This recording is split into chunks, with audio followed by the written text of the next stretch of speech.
இந்த வயல்ல பார்த்தோம் அப்படின்னா நடவு கையால நட்டுருக்காங்க. இங்க பாருங்க, சாஞ்சி சாஞ்சி இருக்கு பாருங்க. அப்படின்னா என்ன அர்த்தம் அப்படின்னா, எப்பவுமே நடவு நடும் போது சைடா தான் நடுவாங்க. அது 45ல இருந்து 50 டிகிரியில இருக்கும். 4ல இருந்து 5 நாள் கழிச்சு தான் நேரா வரும். அப்ப நம்ம விவசாயிகள் அதை என்ன சொல்லுவாங்க அப்படின்னா, இப்பதான்ப்பா வேர் பிடிச்சிருக்கும்பாங்க. அதுக்கு மீனிங் என்ன அப்படின்னா, நர்சரியில நீங்க புடுங்கிட்டு நடுவீங்க. நர்சரியில ஒரு ரூட் இருக்கும் இல்லையா, அது டெம்பரவரி ரூட்ஸ்.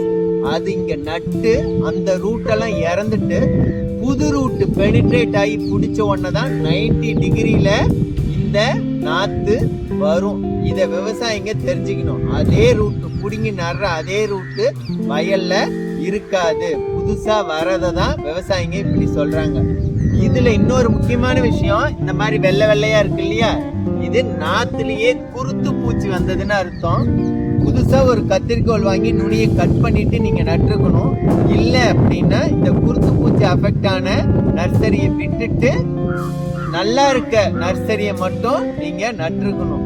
இதுக்கு கிளிப்பிங் மெத்தட் அப்படின்னு ஒரு பேர் இருக்கு. புது கத்திரிக்கோல் வாங்கி நுனியை கட் பண்ணிருந்தீங்கன்னாவே இது முக்காவாசி அழிஞ்சிடும். இதுதான் விஷயம்.